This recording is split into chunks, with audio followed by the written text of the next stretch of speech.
June 14, 7:03 a.m. Cedar Valley. I was holding a small bag of fruit when the cashier leaned in and whispered, "Ma'am, your card was declined. It says access removed by account holder." The screen flashed again. Unauthorized user disabled. Approved by Ethan Miller. Then the charge. $1,280. Coastal Breeze Cabin. Paid from your account. And the final line that hollowed me out. Guest, Linda Parker. My daughter-in-law's mother. So they didn't just use my money. They didn't just lock me out of my own account. They gave my place on the family trip to another woman. Yesterday Jenna had said it so casually. "Sorry, Claire. There's no room for you this time. No room for me. Not in the house. Not in their plans. Not even on the vacation I unknowingly funded." And right there, with the pears slipping in my hand, something inside me broke in perfect quiet clarity. How could they do this to me? If this story touched a bruise you've carried in silence, you're not alone. Subscribe and stay with me. Here your strength has a voice. My name is Claire Miller, and for 20 years I was the quiet spine of a family that rarely noticed the weight I carried. I wasn't dramatic and I didn't demand attention. I simply did what needed to be done, the way women of my generation were raised to do. I ironed shirts, packed lunches, paid small overdue bills that slipped their minds, and stepped in whenever life grew inconvenient for someone else. I believed that steadiness was a form of love. When my son Ethan married Jenna, I thought I was gaining a new daughter. She was polite in those early years, careful with her words, almost gentle. She smiled at my casseroles, complimented the lavender scent in my hallway, and told me I made their house feel warm. I took that to heart. I wanted them to feel supported, rooted, safe. So I showed up slowly, quietly, consistently. I helped them through Ethan's job loss in 2017. I covered 2 months of their rent when Jenna went on maternity leave. I babysat their daughter, Kira, so they could sleep or shop or simply breathe. They never asked, not directly, but the hints were there, drifting in conversations like faint smoke. "We don't know how we'll manage," or "It's just a tough month." And I stepped in because that is what a mother does, or so I believed. Over time, my presence became part of the architecture of their life. My hands fed the dog, my car picked up Kira from school, my purse bridged their financial gaps. They treated my support like a utility, something reliable, always available, never requiring gratitude. Ethan would text short, clipped messages. "Can you stop by?" Or "Need help?" Jenna preferred the softer approach. "If you're free," she would say, though she knew I always was. I kept telling myself I didn't mind. I had the time. I had the energy. And I loved them. Families help each other after all. But slowly something began to shift. I realized I wasn't being included in their lives. I was being used to hold it together. I was the quiet engine, not the passenger. Not the companion. Not even the witness. Ethan was a good boy once, gentle, thoughtful, shy with his emotions. But adulthood hardened him in a way I didn't anticipate. He grew efficient, brisk, and transactional. He didn't ask how I was doing. He asked what I could do. His gratitude shrank into a polite thanks, tossed over his shoulder before he moved on to the next thing. Jenna changed too. The sweetness faded, replaced by an air of mild, constant inconvenience, as though my presence required a justification. She preferred her side of the family. Big, loud, always together. When Linda, her mother, entered the picture, I noticed how quickly I was pushed to the margins. Linda was the glamorous one, travel photos, bright scarves, endless stories. I was the sturdy one, the dependable shoes, the reliable car, the casserole in a foil pan. Jenna never said it out loud, but the comparison lived in the spaces between her words. Still I stayed. I cooked, I drove, I watched over their life while they lived it. I believed love was demonstrated in service, and I thought they understood that. But the truth is simpler and sadder. People grow accustomed to what they never have to earn. And my steadiness became invisible. I didn't realize how far I had faded until small moments began to pile up. Holidays where my chair was placed at the end of the table. Birthdays where my gift was opened last. Conversations where my words trailed off because no one was listening. Little erasures, quiet omissions. But even then, I didn't see myself as someone who could be replaced. I thought mothers were irreplaceable even when they were imperfect. I thought loyalty mattered. I thought history held weight. I never imagined they would treat me like a spare part, useful when needed, forgotten when not. I never imagined they would give my place to another woman, without hesitation, without shame, without even telling me. I never imagined I would become optional in my own family. Looking back, the first real shift happened on an ordinary Thursday evening, months before everything fell apart. I remember the hum of their dishwasher, the smell of roasted chicken still lingering in the air, and the way the soft overhead light made Jenna's expression look almost gentle. It was such a small moment. Easy to miss, easy to excuse. And at the time I did exactly that. We were clearing the table together. I had just stacked the plates and reached for the serving dish when Jenna said, almost casually, "Claire, it'd be nice if you didn't drop by unannounced."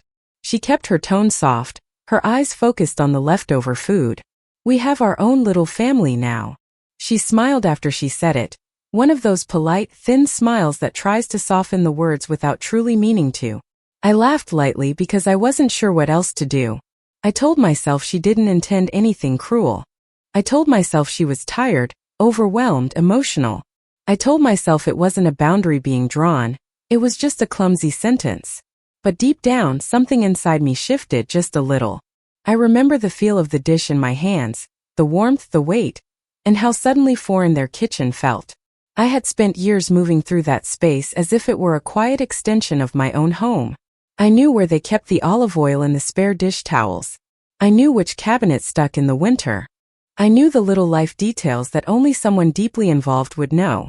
But in that moment, her words made the room feel smaller, tighter, as if I had entered a place where I no longer quite belonged. Ethan didn't say anything.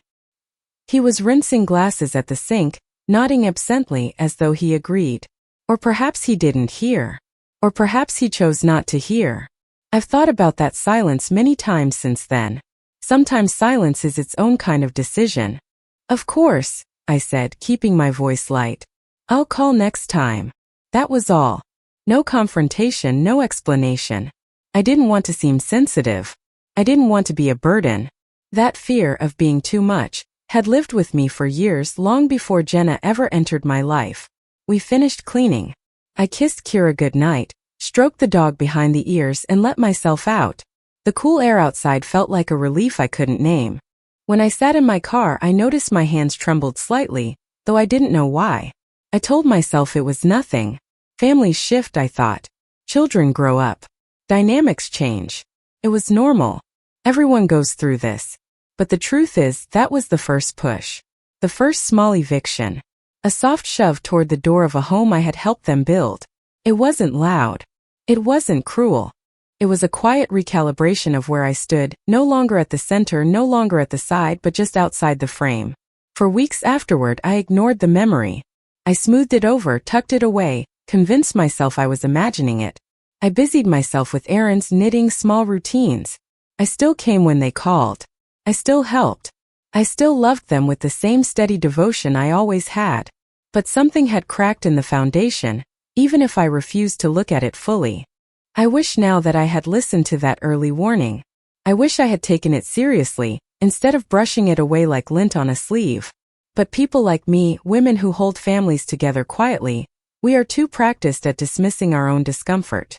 We learn to soften every edge, to explain away every bruise, to avoid making anyone uneasy. And that habit, more than anything, is what blinds us to the truth.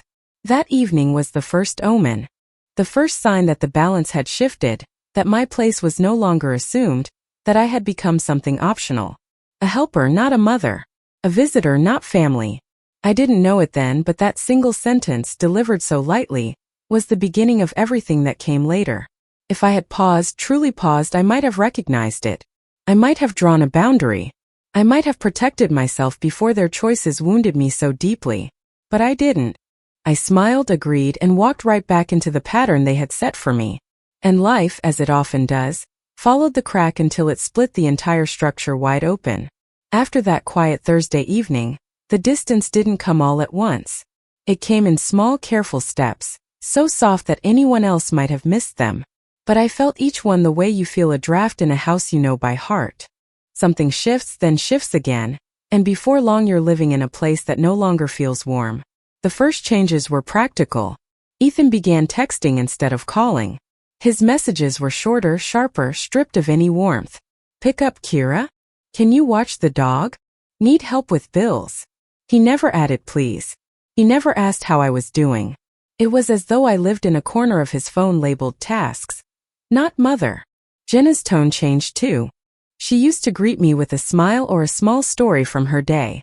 Now she spoke in clipped phrases, the kind you use with someone who drops by too often. Oh, you're here. We weren't expecting company. We're actually heading out soon. Her words weren't cruel, but they were cool.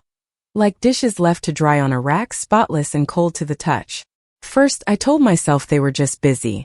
Families go through seasons, I reminded myself. But the pattern deepened. I noticed it in holiday plans, where I was told the time of dinner instead of being invited to help. I noticed it when they celebrated Linda's birthday with photos and flowers, while my own birthday passed with a simple text from Ethan. Happy birthday, Mom. No call. Not even an emoji from Jenna, though she posted 3 pictures from their brunch with her mother that same morning. Little things. So small I almost convinced myself they meant nothing. But the biggest shift came when the requests for help grew more frequent. They needed me constantly, but only in ways that made their lives easier, never in ways that brought us closer. They needed me to pick up their daughter every Tuesday. They needed me to walk their energetic dog during their weekend getaways. They needed money, small amounts at first, then larger ones. Just until payday, Ethan would say. Payday came and went, but the repayments never did. One afternoon, I stood in their living room while Jenna hurriedly put on her coat. Thank you so much, she said, handing me the dog leash as if passing a baton. We're exhausted. You're a lifesaver. She didn't look me in the eyes. She didn't ask how my week had been. She simply disappeared out the front door, calling back. We'll be back late. Don't wait up. I watched the door close behind her. The house felt oddly quiet, as though even the walls were tired. The dog nudged my hand, tail wagging, expecting the walk. And I went because who else would? But as I stepped outside, I felt a weight pressing on my chest. I loved helping, but I no longer felt welcome. I felt useful, not loved. Present, but not included. The silence around Christmas was the moment that should have told me everything. They didn't forget to wish me well. They simply didn't care enough to remember. No visit, no call, not even a short card. I spent the evening with a cup of tea, and a small candle flickering on my kitchen counter. The flame made a tiny circle of light, and for the first time in years, that circle felt like all I had. Still, I kept showing up. I kept hoping they would notice the quiet widening gap. I kept believing that if I loved them enough, the warmth would return. But each time I stepped into their home, Jenna's eyes seemed to drift past me. Each time I offered help, Ethan accepted it with the efficiency of someone picking up a parcel from the post office, quick, transactional, already thinking of the next task. I became a convenience, a shadow moving through their days. And the most painful part wasn't what they did, it was how naturally they did it. As if my fading place in their life was the most logical thing in the world. Yet I stayed. Because that's what mothers do. Or what we think we must do. We hold on even when our hands are slipping. But even then, even before the financial betrayal, before the cabin, before the moment at the grocery store, something deep inside me knew. It whispered in the quiet moments, in the pauses between their words. You are disappearing in this family. And they don't even see it. The Saturday it happened began like any other. Quiet, plain, predictable. I woke up early, made coffee in my chipped blue mug, and listened to the soft hum of the refrigerator as the kitchen warmed with early light. Nothing in the air warned me that my life was about to tilt. I had planned to clean the porch, water the plants, and stop by the store for a few groceries. It was the sort of day that used to feel safe, familiar, mine. After breakfast, I sat at the table and opened my banking app, intending to check a routine deposit. My phone buzzed, the screen lit up, and then everything inside me stilled. There, at the top of the activity log, was a notification I didn't recognize. Guest access granted. Ethan Miller, May 30th.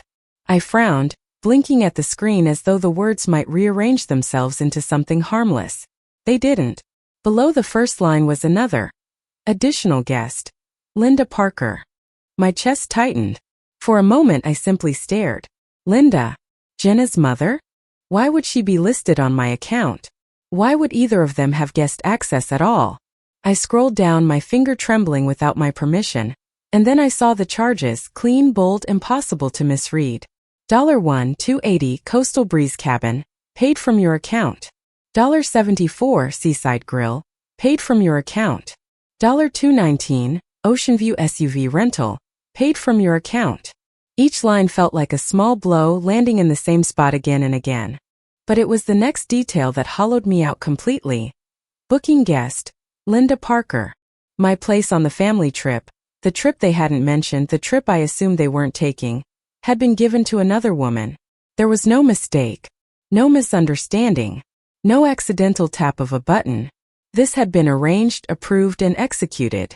And Ethan, my son, the boy whose scraped knees I once bandaged, had signed off on it. His name was right there in black and white. Approved by Ethan Miller. I felt the room shift, the air thicken. The house seemed to hold its breath with me. I pressed my palm against the table, grounding myself in the familiar grain of the wood. I didn't cry. The shock was too clean, too sharp for tears. My mind raced, but not chaotically. It moved through memories like pages in a quiet book. Hadn't Jenna told me just 2 days earlier that they were staying home this summer? Hadn't Ethan said he was too busy for travel? And hadn't Jenna added with that soft, falsely apologetic tone, "Sorry, Claire, there's just no room for you this time?" No room. The words echoed now, but they sounded different. They sounded deliberate, practiced, prepared, like someone who had already booked a cabin, already packed bags, already assigned my bed to someone else. The betrayal wasn't just money. It wasn't even the access to my account. It was the decision, a quiet, calculated decision, to remove me not only from the trip, but from the picture entirely. To replace me with a woman who had done nothing but show up with a louder laugh and brighter clothes. I opened the statements again, reading slowly, forcing myself to take in every detail. The dates aligned. The transactions formed a pattern. This had been planned for weeks, long enough for them to include her, exclude me, and feel comfortable using my resources to do it.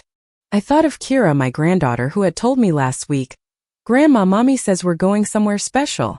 I had smiled, imagining a small local outing. She had been talking about the coast, the cabin, the family trip I didn't know I was funding, the one they never intended to invite me to. My phone buzzed again, this time a message from Ethan. "Hey Mom, could you come by later? Need to talk." Not a word about the trip. Not a word about the money. Not a word about any of the charges still glowing on my screen. He was going to ask for something again. I knew that tone. I had lived inside that tone for years. The realization settled slowly, like dust after a collapse. They didn't think they needed to tell me. They didn't think I'd ever notice. They didn't think I had boundaries or rights, or even the instinct to protect myself. They counted on my silence, on my softness, on the same unquestioning loyalty that had carried them through the last 20 years. And perhaps the most painful truth. They were right. Or they had been. For a long time I couldn't move. I sat at the table as the morning light inched across the floor. My coffee had gone cold. My heart felt both heavy and strangely hollow, like a drawer emptied without warning. I kept hearing Jenna's voice, light, cheerful, dismissive. "There's no room for you this time." I imagined Linda unpacking bags in the cabin bedroom that should have been mine. I imagined Ethan laughing, unaware or uncaring about the quiet, simple cruelty of replacing his own mother. Eventually I stood.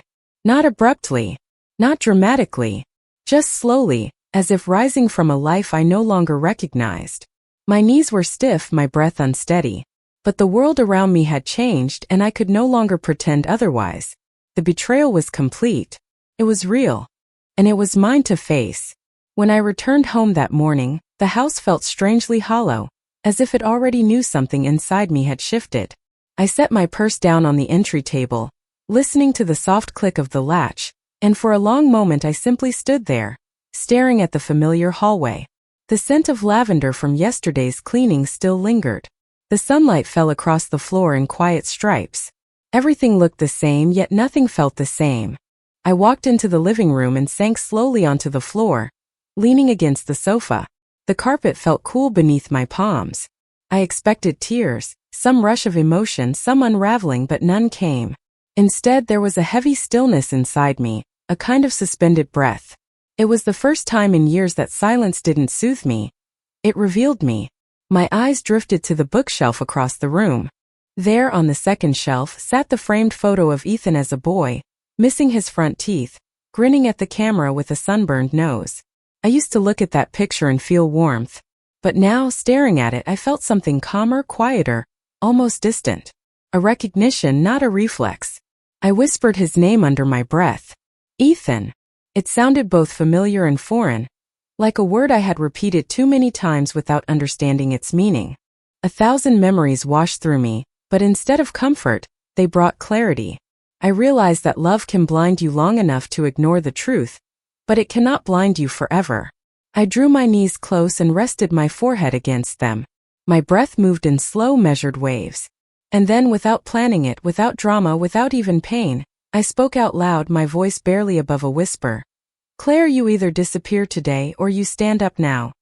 The words felt solid the moment they left my mouth. Not angry. Not desperate. Just true. I lifted my head. The room remained quiet, the morning still unfolding gently outside. But inside me something had clicked into place. A hinge shifting, a door opening, a long-delayed acknowledgement of who I had become in their lives. Not a mother, not a partner, not a member of the circle. I had become a tool, a resource, a background presence that filled in the gaps of their convenience. That realization didn't hurt as much as I expected. It felt more like stepping into cold water, shocking at first but undeniably invigorating. It cleared the fog around me. It sharpened the edges of my thoughts. And for the first time in years I could see myself again, not as an extension of them, but as a person with the right to choose where she stands. I reached for the small candle on the coffee table, the one I lit on quiet evenings. It smelled faintly of pine. I struck a match and watched the flame catch. The tiny flicker reflected against the window, warm and steady. I pulled a piece of notepaper from the drawer, smoothing it against my knee, and wrote a single sentence with a pen that felt oddly heavy in my hand. I choose myself. The pen hovered above the paper afterward, as if waiting for more.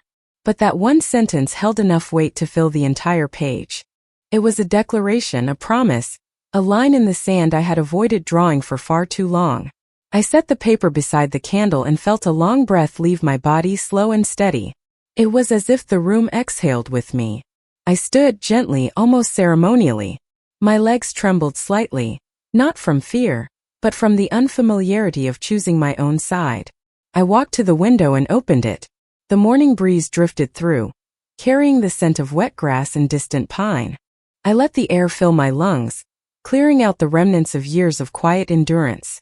For the first time I realized something simple and undeniable. They had pushed me out of their family long before that cabin reservation. I had just been too loyal, too hopeful, too willing to shrink myself to fit their needs. But the shrinking was over. The betrayal had become a mirror, and in it, I finally recognized myself again. I closed the window softly. My heartbeat felt calm. My mind steady. There were decisions to make, serious ones, necessary ones, but they no longer frightened me. For the first time in a long time, I wasn't acting out of fear of losing them.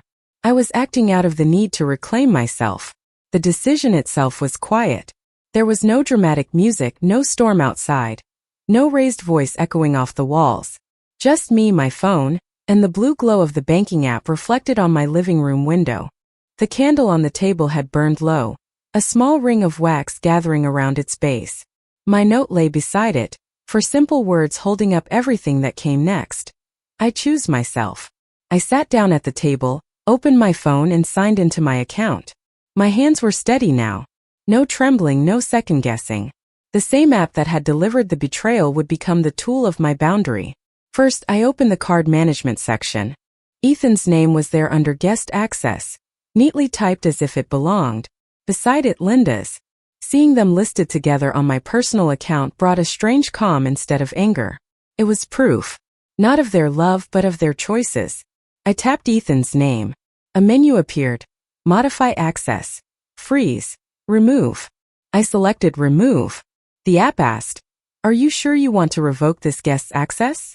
I read the sentence slowly, as if it were a question about more than just a card. Then I pressed yes. The confirmation message popped up, small and final. Access revoked. I did the same with Linda. One more quiet removal. One more invisible thread cut.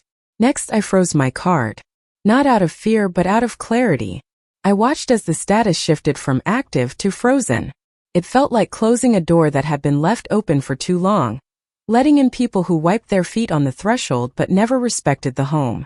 Then I scrolled through the list of recent transactions, highlighting every charge linked to the cabin, the restaurant, the car rental.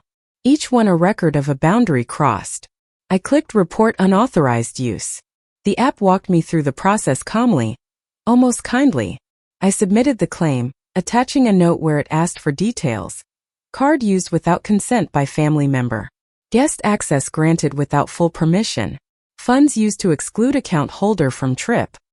I took a screenshot of everything: the access log, the charges, the approval by Ethan's name.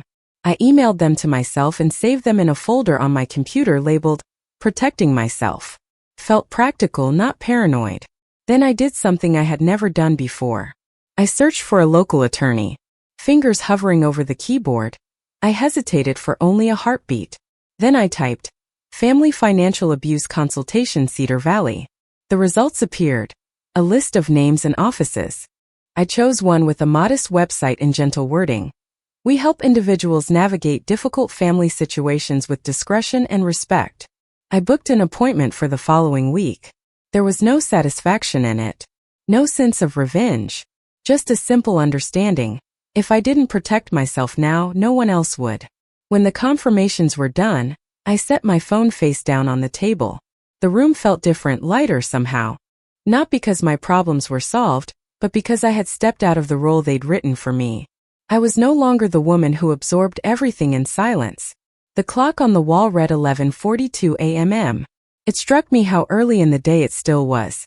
Their trip likely hadn't even begun. They probably thought they had outsmarted me, tucked me neatly into the category of too soft to notice. They had no idea the ground beneath them was already shifting. My phone buzzed. A new message from Ethan appeared on the screen, preview glowing. Mom, did something happen with the card? I watched the notification fade without opening it. For the first time in my life as his mother, I did not rush to fix, answer, or explain. I let the silence stand. My next calls were practical. I contacted the bank directly, confirmed the fraud report, asked for everything to be noted on my account. The representative's voice was calm and professional. She asked if I felt safe, if I needed to block any further access. Yes, I answered, my own voice steady. Block all shared access. It's time I kept this account to myself. When I hung up, I realized my shoulders had dropped. Tension I'd carried for years slipped down my back and into the chair. I sat there a long while, listening to the small sounds of my own home. The fridge humming, a car passing outside, the soft crackle of the candle wick. I hadn't yelled. I hadn't thrown anything. I hadn't even raised my voice. But a line had been drawn, sharp and unquestionable. For the first time in decades, my life was in my own hands. I got up, blew out the candle and ran my fingers once over the note on the table. It was such a small piece of paper, and yet it felt heavier than any bill I had ever paid for them. This time the costs would not be mine alone. This time they would feel the weight of their choices. And for once I was not afraid of the balance changing. The consequences began quietly, almost politely, as if life wanted to give them a gentle warning before the real collapse. I had finished freezing my accounts and filing my report only an hour earlier when the first call came in. My phone buzzed on the kitchen counter, Ethan's name glowing on the screen. I didn't move to answer. The buzzing stopped, then started again. Longer this time, more insistent. I let it ring out. A minute later a text appeared. Mom, we can't pay for gas. Something's wrong with the account. I stood at the sink, rinsing my coffee cup, letting the warm water run over my hands. The message blinked, but I didn't respond. I wasn't being cruel. I was simply choosing not to rescue them this time. The cup felt solid in my hands, grounded, real. I dried it slowly, placed it upside down on the towel, and waited for the next ripple. Came sooner than I expected. Another call. Jenna's number this time. I could almost hear the tone she would be using. Impatient, confused, convinced that inconvenience meant injustice. I let that call go silent as well. Then another buzz. A voicemail. I didn't listen to it. Minutes passed before the next text arrived. Claire, they won't check us in. The payment was reversed. The cabin won't release the key. I imagine them standing at the Coastal Breeze cabin's small reception desk, bags piled at their feet, Linda hovering nearby with her bright scarf and louder opinions. I could picture the clerk's polite, strained expression. I'm sorry, ma'am, but the card on file has been flagged. We need a different form of payment. I inhaled slowly, feeling the quiet around me settle like a soft blanket. Another message. This isn't funny. We're stranded. Call us. Then Mom. Please pick up. I sat at the dining table and looked out the window at my small garden. My roses pushing new buds, the wind brushing through the leaves. For years, my days have been filled with reacting to their emergencies, reshaping my life around their needs. Now I simply watch the morning move. Half an hour later, Ethan tried again. Car won't start. Jenna thinks it's the battery. We can't get roadside assistance without paying the fee. Then, as if remembering the version of me he was used to, can you transfer something just for today? I almost smiled, not out of spite, but at the predictability. When pressure rose, they always reached for me. My wallet. My time. My presence. The pattern had been so ingrained that breaking it felt like breaking a spell. I turned my phone face down. Out on the coast road, I imagined tensions rising like the tide. Linda, who had probably been promised a relaxing getaway, would not take the unfolding chaos gracefully. I could almost hear her sharp voice cutting through the cold air. You said everything was handled. Your mother promised us the cabin. My mother. A resource, a guarantee, a silent benefactor. The next text confirmed my guess. Linda is furious. She says this is humiliating. She thinks we tricked her. Then another shorter one. Please answer. A strange calm settled in my chest. I wasn't glad they were struggling. I didn't wish harm on any of them, but there was something undeniably clarifying about watching consequences land exactly where they belonged. Not as punishment but as truth catching up. By early afternoon, the tone of their messages changed. The edges softened, turning from frustration to desperation. We can't find another place to stay. Everything's booked. The tow truck wants payment up front. Mom, we don't know what to do. Still I stayed silent. Not out of anger but out of respect for myself and strangely even for them. They needed this moment, this mirror held up to the shape of their choices. Every step of their unraveling traced back to decisions they made long before I froze my card. The next call came from a number I didn't recognize. I nearly ignored it until I realized it was the cabin's front desk. The young clerk began gently, confirming that the charges had been reversed and asking whether I wanted to keep the reservation under my name. Her professionalism made the situation feel even more surreal. No, I said softly. Please cancel it completely. She confirmed, thanked me, and hung up. Within minutes, Ethan texted again. They told us the reservation is canceled. Completely canceled. Why? Then a breath later. Did you do this? I didn't reply. He already knew the answer. By evening, the messages dwindled. Maybe they finally found a motel hours away. Maybe they drove home defeated. Maybe tensions flared high enough that no one spoke at all. I didn't need the details. What mattered was simple. For the first time, their crisis did not pull me under with them. I sat outside on my porch as the sun dipped behind the trees, the air cooling slowly. The sky deepened into gentle shades of gold and violet, and I let myself breathe in the quiet. The chaos wasn't mine anymore. The weight wasn't mine to carry. Their unraveling was not my doing. It was the natural consequence of a boundary they never imagined I'd set. And for once I felt something close to peace. In the days that followed their ruined trip, my phone slowly went quiet. The frantic calls and sharp messages thinned out, then stopped altogether, as if the signal between us had finally burned through. For the first time in years, my days were shaped not by their needs, but by the simple question, what do I want to do with my time? The first answer was gentle. I signed up for a morning yoga class at the community center. I had driven past the faded banner for years, always thinking, maybe someday when things calm down. Things never did, of course, because I never let them. But now, with my boundaries drawn and my account secure, I walked into that building on a Tuesday at 9 a.m. carrying nothing but a water bottle and a small folded towel. The room smelled faintly of rubber mats and eucalyptus. Women my age and older and younger stood in scattered clusters, stretching, chatting softly. No one knew me as Ethan's mother. No one knew me as the babysitter, the lender, the emergency contact. Here I was, simply Claire, a woman in comfortable clothes trying to find her balance on a thin blue mat. When the instructor asked us to close our eyes and feel the weight of our bodies supported by the floor, I felt a sudden sting behind my ribs. Not grief exactly. More like relief that someone even briefly was inviting me to be held, not used. I breathed in slowly and let the thought settle. I am allowed to be here just for myself. Later that week, I did something even smaller but somehow braver. I went downtown and bought myself a new dress. Nothing extravagant. Just a simple soft fabric in a shade of deep green that made my eyes look less tired. For years, every purchase I made carried an unspoken calculation. Could this money be needed for them? Now, as I stood in the changing room, I looked at my reflection and asked a different question. Do I like this, and do I feel like myself in it? The answer was yes. I took the dress home, hung it carefully in my closet, and promised myself I would wear it somewhere that mattered to me, not to anyone else. I also signed up for a beginner painting course at the local art center. The room buzzed with quiet concentration, the air smelling faintly of acrylics and coffee. The instructor placed a blank canvas in front of each of us and said, "There is no wrong way to begin." I believed her more than I expected to. My first strokes were tentative, then bolder. Colors spread where once there had only been lists, errands, and obligations. My hands, which had spent decades washing dishes and folding laundry, now moved for no one's benefit but my own. In between these new routines, I rediscovered something I had neglected without realizing it. Simple, unhurried walks.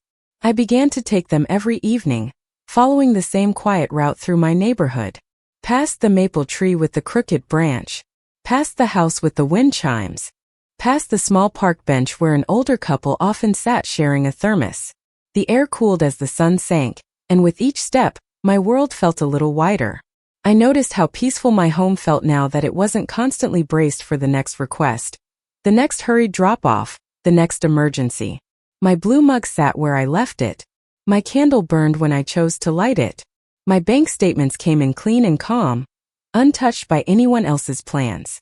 I wasn't lonely. For the first time, I was simply alone with myself, and I liked my own company. That felt new to me. One afternoon, while cleaning out a drawer, I found a stack of old appointment cards, dentist visits, school meetings, car services, all scribbled with notes about Ethan and Jenna's needs in the margins. Pick up Kira. Transfer money. Dog vet bill. It struck me that even my own records had been colonized by their lives. I took a deep breath, gathered those cards, and dropped them into the recycling bin. My future calendar, I decided, would hold my life first. I didn't block Ethan or Jenna. I didn't stalk their social media or interrogate mutual friends. I allowed the silence to exist. If they wanted to reach me, they could, but I no longer revolved around their schedule.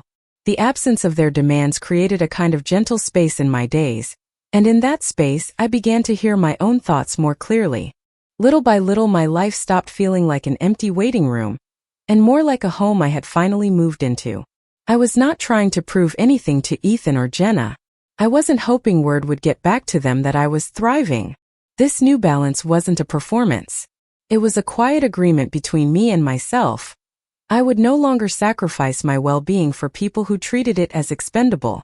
For the first time in a very long while, when I looked at my reflection, sometimes in that deep green dress, I didn't see someone who had been left out. I saw someone who had finally stepped back in. 3 weeks after their trip collapsed, they finally came to my door. Not with confidence this time, but with slow steps and faces softened by embarrassment. I opened the door just enough to see them clearly. Ethan with his hands in his pockets, Jenna clutching a box wrapped in tissue paper. Behind them, the evening sunlight stretched long shadows over the porch. "Mom," Ethan began, voice tight with nerves, We're sorry. We didn't mean for things to go that far." Jenna nodded quickly. "We messed up. We really did. Please, can we talk?" Their words were careful, shaped by consequence rather than understanding. Still, I listened. They spoke about the canceled cabin, the long drive home, the arguments with Linda, the embarrassment at the front desk. They spoke as if their suffering was the center of the story. Only once did Ethan look directly into my eyes. "We want you back," he said. "We didn't realize how much you do for us." I felt a quiet sadness then, not sharp, not bitter. Just the soft ache of knowing they had only learned because life had forced them to. I opened the door a little wider, but not enough to invite them in. "I respect your family," I told them, keeping my voice steady. "But I need you to respect me too, this time from a distance." Ethan swallowed hard. Jenna blinked quickly. They understood. Maybe not fully, but enough. I didn't slam the door. I didn't raise my voice. I simply stepped back into my home, into the life I had begun rebuilding piece by steady piece. And as the door clicked shut, I felt something settle inside me. Not triumph, not revenge, but alignment. A sense that I had finally chosen the right place to stand. When they once said there was no room for me, I believed them. Now I know better. There is room for me, just not in any space where I am treated as less than whole. If this touched a nerve, you belong here. Subscribe to hear truths where silence becomes strength.